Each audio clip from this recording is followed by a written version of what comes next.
What's good, everybody? This is your boy Tonio. You are now tuned in to Get Familiar.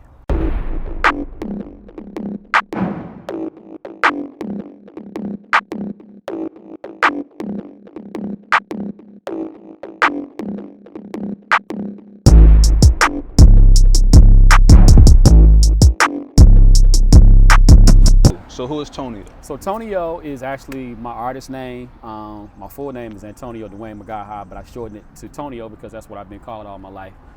Tonio Music is actually my actual brand. How long you been doing music, man?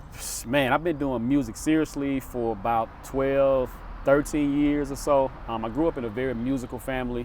I'm in a small town called Tishomingo, Mississippi. We grew up singing gospel music. My mom and dad are both accomplished musicians. I have a sister who sings. So we just, music is I've always been around music. Always been around music. My pops had a very nice record collection. Used to listen to a lot of P-Funk, Parliament Funkadelic, most of you probably know. Isley Brothers, Stevie Wonder. So I grew up listening to a lot of the greats, people that have laid the foundation for what I like to call great music. What's some of your greatest challenges you had to experience growing up in Mississippi? Funny you asked that question. Like, I would say the biggest challenge is probably changing the mindset of the people that live there. It's a small rural area, not a whole lot going on, not a lot of businesses or what have you. So a lot of people kind of get stuck and complacent with what's in that area. For me, fortunately, I was never complacent. I've never been complacent. I always knew there was more. So I always, I took it upon myself when I got the opportunity to be able to move, came to Atlanta, Georgia. So I would say the biggest challenge that is probably people's mindset, just being able to broaden people's, how they see things and how wanting to see the world and wanting to have more and experience more. Yeah. Yeah, that's dope. So what exactly brought you here to Atlanta? So what brought me to Atlanta, Georgia was Morehouse College. I actually graduated third in my high school class, and I always knew that I wanted to make my mark here in Atlanta, Georgia at Morehouse College. So I came here in 1997 to pursue a degree in biology. Biology? Yes, sir. Yes, sir. Word. Yeah. So how did that biology blend in with the music, bro? Like, how did you balance that equation? Honestly, when I got here, I kind of forgot about music for a while. I kind of put it on the back burner. It's always been there. But I took it upon myself to be more focused on my studies. I thought at one point I wanted to be a doctor, so I kind of, I would dibble and dabble in music here and, get a couple of guys together on campus here and there and we would sing, doo-wop style, that kind of thing here and there. But I never really, while I was here, or while I was at Morehouse rather, I just probably never really considered music to be a very, very, something serious for me at that time. Or so you wasn't really singing for real while you was in school? Nah. Not when I got here. I wasn't. The thing that actually led me to pick music back up was just to fast forward a little bit. Going into my sophomore year, I was actually wrongfully expelled from Morehouse College. Let's talk about that right quick. Sure. What happened? What happened? So I going into my sophomore year, I participated in a program out in Arizona. Called the Biosphere 2 program, which was an environmental science program. Went out to the program, completed the program, got my transcript, came back. Going into that next semester, I got a notice saying that I had to go before the college judiciary committee for conduct unbecoming of a Morehouse man. Make a long story short, I went in. They basically, due to a misunderstanding that I had no part in, thought that I had defrauded the program of its tuition money. So they expelled me. And this was actually, I said my sophomore year, this was actually going into my junior year. So I was wrongfully expelled, spent about 17 years fighting Morehouse in litigation. And in that process, that's when I kind of picked music back up again and got a little more serious about it. Word. Yep. So they tried to get you on some scamming shit. They did. They tried to get me, but it's not my character, never been, you know what I mean? At the end of the day, even though it took 15, 17 years to be exonerated, I always knew, I didn't do anything, you know what I mean? So at some point, justice had to prevail, and it did. 17 years later, I think the good thing about that process was, again, like I said a few minutes ago, I was able to pick music back up again.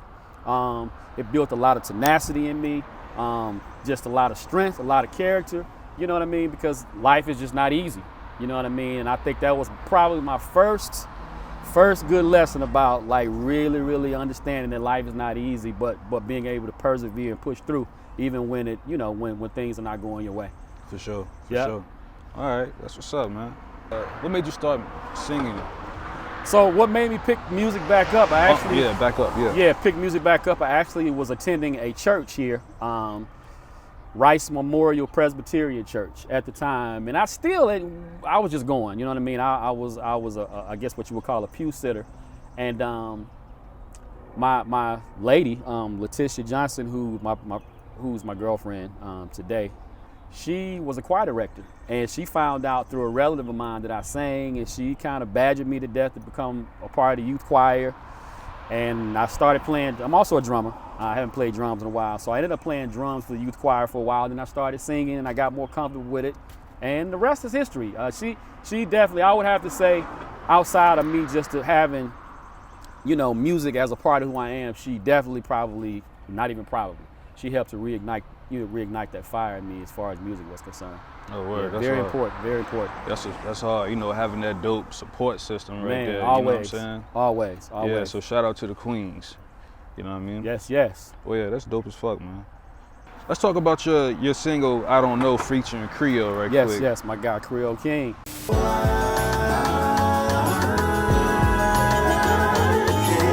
So I Don't Know, it simply came from the times we're living in. You know what I mean? We all know, everybody, we've been stuck, you know, in a pandemic the last couple of years, and times have been just like, everything has been up in the air, you know what I mean? And the vibe for the song, when I heard the track, I envisioned Curtis Mayfield meets Marvin Gaye in terms of the vibe and how the vocals and all of that were, you know, will be recorded, and you know, the energy behind that. So I got with Creole, and that's what came out, you know what I mean? But I like the idea of being able to collaborate with people that share a like mind, because we're both very conscious individuals. We're both fathers. We're both people who care about our communities, care about young black men. We care about, you know, the black community as a whole. So I think, you know, just the energy and the connection and that we share in that vein, you know, allowed us to bring I Don't Know, you know, to full fruition with the content, lyrical content, and, you know, the music as well. Right. Shout out to FND Guitar for the track as well, who produced it. Yeah. As an artist, what do you feel like you need to work on the most? For me, I think visibility and consistency. With the visibility, For sure. you know, people can't really buy your music or support you as an artist if they don't know who you are, they don't know you exist. You know what I mean? Yeah. So I would say my biggest thing right now is devising a strategic plan, to make sure, you know, I kind of hit or miss, but I definitely something I know I need to become a little more consistent with. For sure. And not just being visible on social media platforms, but Stepping outside. Yeah, all of more. that. You know what I mean? Being more creative in those ways. You know what I mean? Put my face and my name and my brand out there. Yeah, for sure. Yeah. All you gotta do is step outside a little bit more, man. Appreciate you know what that. I'm saying? Like when you doing this music grind, bro, it's not like a situation where we go to the studio, we record some shit, we make a video, we put it out there, and now we going off. Unless you know what I'm saying, the song is that hot. If it's hot, it's hot. Right, you know what I'm saying? But that's where it start off at, you know, the music. Right. You know what I'm saying? As long as the music is good, then the music gonna travel. You know what I'm saying? Right. Everybody gonna be bumping and shit. Right. You know what I'm saying? Facts. Shit, man. Just coming outside, you know what I mean? I feel like nowadays, man, it's nothing wrong with doing open mics. You know what I'm saying? Like for real, man. If you go to an open mic, you get a DJ, if it is a DJ there, you know what I'm saying, play some music. Or if it's somebody that's in control of the music, you know what I'm saying? Slide them a record or whatever. And get busy. Right. You know what I'm saying? No, I agree with you too. And that's something I kind of got away from. You know, there are a number of open mics here, you know, in Atlanta, because, you know, music is music is popping here. I think I probably got a little discouraged at one point in time when I first started getting serious about the music and going. What I found in Atlanta to be true, and this is no disrespect to any artist here whatsoever, is the music crowd, the music scene can be very cliquish. You know what I'm saying? It can be very cliquish, and, you know, I think I'm probably just coming into a situation where I found my tribe musically, just in terms of the people that I'm collaborating with. My band, shout out to the Soul Conglomerate that I rock with right now. You know, it just took a minute to be able to find people, again, with like minds, like spirits, and people who are on the same page, you know. So I agree with you wholeheartedly. Open mics, being able to, it affords you the opportunity to have your music listened to, but also as a performer, it affords you the opportunity to be able to work on your chops. You know what I mean? Being able to sing in front of people, being able to engage the crowd. You know what I mean? Being able to, you know, see how people, you know what I'm saying, firsthand in a live setting, how they respond to your music. You know what I mean? So I definitely wouldn't shortchange myself by not continuing to do that. So it's something I'm trying to get back to. Yeah. Word up. Yeah. Yep. You think people still love R&B music? Man, yes. R&B music, man. I mean, how could you not? I would never, ever discount R&B music and say it's out of style, man. I mean, it's soulful. You know what I mean? It comes from the very soul of who we are as individuals. It's passionate.